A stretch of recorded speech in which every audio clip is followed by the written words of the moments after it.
Hello बच्चों, स्वागत है आपका हिंदी की पाठशाला में। आज हम कक्षा 10वीं की स्पर्श पाठ पुस्तक का 7वां पद कर चले हम फिदा पढ़ाएंगे। इसके जो कवि हैं वो हैं कैफ़ी आज़मी। और कैफ़ी आज़मी के बारे में हम आपको थोड़ा सा आज बता देते हैं। ये जो कवि है ना, इन्होंने अपनी युवावस्था में ही मुशायर करना शुरू कर दिया था और उसमें इन्होंने बहुत वाहवाही मिलती थी। मतलब बहुत सब लोग इनको ही सराहना करते थे। और इन्होंने कई फिल्मों में सैकड़ों गीत लिखे हैं, कई फिल्मों के लिए लिखे हैं सैकड़ों गीत। ये उसमें से एक ये भी गीत है, कर चले हम फिदा। जो एक कैफ़ी जी थे, इनका जो परिवार था वो कलाकारों से भरा हुआ था। इनके जो 3 बड़े भाई थे वो शायर थे। पत्नी शौकत आज़मी, बेटी समाना आज़मी, ये मशहूर अभिनेत्रियां हैं। और इन्होंने जो ये गीत लिखा था कर चले फिदा, यह फिल्म हकीकत के लिए लिखा था। जो फिल्म हकीकत थी उसके लिए यह गीत उन्होंने लिखा था। यह जो फिल्म है यह युद्ध की पृष्ठभूमि पर बनी थी। तो हम आपको इस गीत के बारे में भी बता देते हैं, इसको समझा देते हैं थोड़ा। इसका पहला पैराग्राफ, कर चले हम फिदा जानो तन साथियों, अब तुम्हारे हवाले वतन साथियों। सांस थमती गई, नब्ज जमती गई, फिर भी बढ़ते कदम को ना रुकने दिया। सर कट गए सर हमारे तो कुछ गम नहीं, सर हिमालय का हमने ना झुकने दिया। मरते मरते रहा बाकवन साथियों, अब तुम्हारे हवाले वतन साथियों। इसके जो शब्द अर्थ हैं इसको हमने यहीं पे आपको आउटलाइन करके और वहीं साइड में लिख दिया है पेंसिल से। तो इसका जो शब्द अर्थ हैं वो भी हम आपको बता देते हैं। फिदा, फिदा मीन्स न्यौछावर। हवाले मतलब सौंपना। नब्ज मतलब नाड़ी। भावार्थ, इसमें जो सबसे पहले हम आपको थोड़ा सा आपको समझा देते हैं इस गीत का, फिर हम आपको भावार्थ बताएंगे इसका। इसमें जो कवि है वो बता रहे हैं कि सैनिक क्या कहना चाहते हैं। वो सैनिक जिन्होंने अपना बलिदान दे दिया है, अपनी जान न्यौछावर कर दी है देश के लिए, तो वो क्या कहना चाहते हैं अपने साथी फौजी साथियों के से और देशवासियों से। वो कहना चाहते हैं कि मैंने तो मतलब अपने प्राण हैं वो न्यौछावर कर दिया इस दुनिया, इस धरती के लिए, इस देश के लिए। अब हम यहाँ से जा रहे हैं और ये देश को हमने इस देश को तुम्हारे हवाले करके अब हम यहाँ से जा रहे हैं। वो कह रहे हैं कि जब हम जो मेरे कदम थे, जो मेरे कदम मैंने रुकने नहीं दिए, जब मेरी सांस थम गई थी, लड़ते लड़ते मेरी जो नब्ज थी वो रुक गई थी ठंड के वजह से, लेकिन फिर भी मैंने अपने बढ़ते हुए कदम को रुकने नहीं दिया। हम आगे बढ़ते गए और हमने इस देश के लिए अपने सिर को मतलब अपने देश के लिए अपने प्राण न्यौछावर कर दिए, लेकिन इस देश के सिर को झुकने नहीं दिया और हम आगे बढ़ते चले गए। बस मैं और अपने प्राण न्यौछावर कर दिए। उनका मतलब क्या है कि हमने अपने प्राण न्यौछावर कर दिए हैं इस देश के लिए, लेकिन अब इस देश को हम तुम्हारे हवाले करके जा रहे हैं। इसका हम पूरा सार आपको बताते हैं भावार्थ में। बलिदानी सैनिक कहता है, हे मेरे फौजी साथियों और देशवासियों, मैं और मेरा अन्य सैनिक साथी, क्या बोल रहे हैं, मैं और मेरे अन्य सैनिक साथी अपने देश की सुरक्षा के लिए अपना शरीर और प्राण न्यौछावर करके इस दुनिया से जा रहे हैं। मतलब हम लोग इस दुनिया से जा रहे हैं अपने प्राण न्यौछावर करके, और अब यह देश तुम्हारे हवाले है, तुम ही इसकी रक्षा करना। वो क्या कह रहे हैं, जो ये देश है वो अब तुम्हारे हवाले करके जा रहे हैं, अब तुम्ही को इसकी रक्षा करनी है। यद्यपि देश के लिए लड़ते लड़ते हमारी सांस रुकने लगी थी। वो कह रहे हैं कि जब हम इस देश के लिए लड़ रहे थे तो लड़ते लड़ते मेरी सांस रुकने लगी थी, हमारी सांस रुकने लगी थी और नसें ठंड के कारण जमने लगी थी। फिर भी हम बर्फ से ढकी सीमाओं पर आगे ही आगे बढ़ते चले गए। वहाँ जो बर्फ़ से ढकी हुई सीमाएं थीं, वहाँ पे हमारी ठंड की वजह से जो हमारी नसें हैं वो जमने लगी थीं, लेकिन फिर भी हम आगे बढ़ते ही चले गए। हम एक क्षण के लिए भी आगे बढ़ने से नहीं रुके। देश की सुरक्षा करते हुए यदि हमारे सिर कट भी गए तो हमें इसका कोई दुख नहीं। हमें प्रसन्नता है कि हमने जीते जी हिमालय का सिर नहीं झुकने दिया। वो कह रहे हम मर गए, हमें इससे कोई भी कष्ट नहीं है, कोई भी दुख नहीं है, क्योंकि हमें तो खुशी है, इस बात की खुशी है कि हम जब तक जिंदा थे तब तक हमने अपने जो हिमालय है ना उसका सिर नहीं झुकने दिया। मरते समय भी हमारे मन में उत्साहपूर्वक बलिदान और संघर्ष का जोश बना रहा। अब हम बलिदान देकर दुनिया से जा रहे हैं, अतः अब देश की बागडोर तुम्हारे हाथ में है, इसकी रक्षा करना अब तुम्हारे हाथ में है। मैं सब कुछ तुम्हारे हवाले छोड़ के जा रहा हूँ। अब इसका दूसरा पैराग्राफ, जिंदा रहने के मौसम बहुत हैं मगर जान देने की रुत रोज आती नहीं।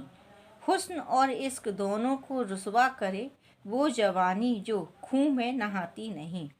आज धरती बनी है दुल्हन साथियों, अब तुम्हारे हवाले वतन साथियों। इसके भी शब्द अर्थ हम देख लेते हैं। इसमें भी पेंसिल से आउटलाइन कर रखी है। रुत, रुत अर्थात मौसम, हुस्न अर्थात सुंदरता, रुस्वा अथवा बदनाम, खून अथवा खून, खून को हम क्या बोलते हैं, वहाँ पे खून बोला है। ओके, अब इसको भी हम समझ लेते हैं, इसके भावार्थ को हम देख लेते हैं कि कवि क्या कहना चाह रहा है। सैनिक बता रहे हैं, कवि बता रहा है कि सैनिक क्या कहना चाहते हैं अपने देशवासियों से। अपने देशवासियों से कहना चाहता है बलिदानी सैनिक कि बलिदानी सैनिक अपने साथी सैनिकों और सभी देशवासियों से कहता है कि हे मेरे साथियों, जिंदगी जीने के अवसर तो बहुत मिलते हैं ना, बहुत जिंदगी जीने के अवसर तो बहुत मिलते हैं, लेकिन अपने देश के लिए बलिदान होने का जो पवित्र अवसर है वो कभी कभी ही आता है, हमेशा नहीं आता, बार बार नहीं आता, वो कभी कभी आता है। लेकिन ज़िंदगी जीने के लिए कई अवसर मिलते हैं। आज तुम्हारे लिए बलिदान का यह पुण्य अवसर आया है। इस समय जो नौजवान अपने शत्रु से लड़ता हुआ खून से लथपथ नहीं होगा वह अपनी धरती के सौंदर्य और प्रेम को बदनाम करेगा।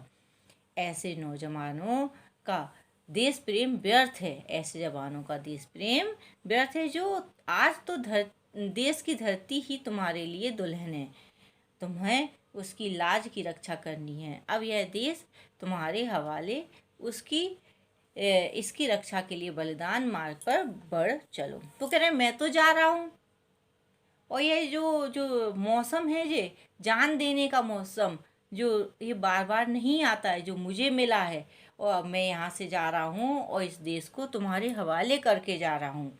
और आप जो तुम नौजवान हो और तुम देश प्रेम, इस धरती के जो सौंदर्य को और प्रेम को तुम्हें बदनाम नहीं करना है। और देश प्रेम तुम्हारा अगर व्यर्थ है, अगर तुम इसकी रक्षा नहीं कर पा रहे हो तो व्यर्थ ही है। वो कह रहे हैं कि तुम ही को इसकी लाज की रक्षा करनी है। इसका थर्ड पैराग्राफ भी देख लेते हैं। रहा कुर्बानियों की न वीरान हो तुम, सजाते ही रहना नए काफिले, फतेह का जश्न इस जश्न के बाद है, जिंदगी मौत से मिल रही है गले, बांध लो अपने सर से कफन साथियों, अब तुम्हारे हवाले वतन साथियों। इसके भी शब्द अर्थ हम देख लेते हैं। सबसे पहला है कुर्बानियों अर्थात बलिदान, काफिले अर्थात यात्रियों का समूह, जीत, फतेह का क्या होगा, जीत, जश्न अर्थात खुशी मनाना। इसका भी भाव अर्थ हम देख लेते हैं कि जो बलिदानी सैनिक हैं वो अपने साथियों से क्या कह रहे हैं। बलिदानी सैनिक नौजवान साथियों से कहते हैं, हे मेरे देशवासियों, हमने देश के लिए जो बलिदान दिए हैं उसकी राह कभी सूनी नहीं होनी चाहिए। देश के लिए मर मिटने वाले सैनिकों के नए नए जत्थे तैयार होते रहने चाहिए। वो क्या कह रहे हैं, जो हमने देश के लिए जो हमने बलिदान दिया है वो वीरान नहीं होना चाहिए, वो कैसे नहीं होना चाहिए, शून्य नहीं होना चाहिए।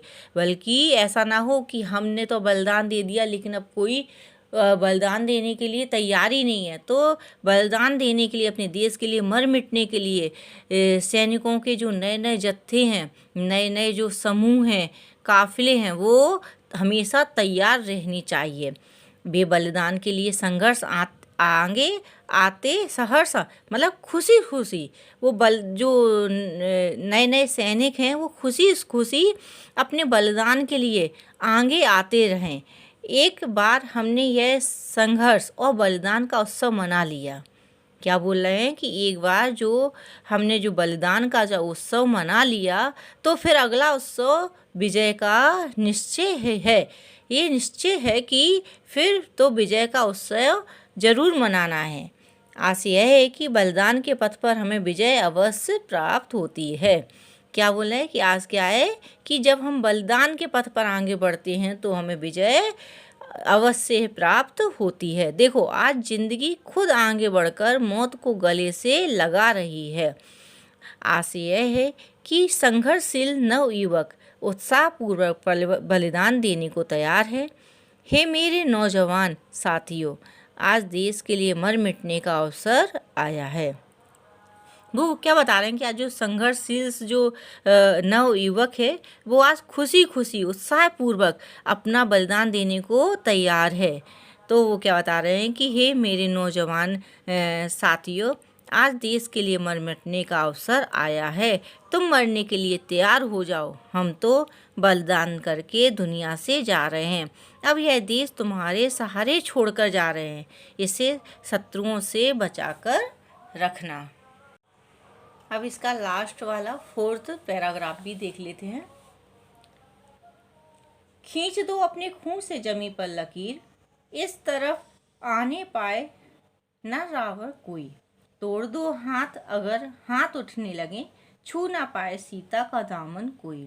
राम भी तुम ही लक्ष्मण साथियों, अब तुम्हारे हवाले वतन साथियों। इसमें जो शब्दार्थ देख लेते हैं, हम आपको बता देते हैं।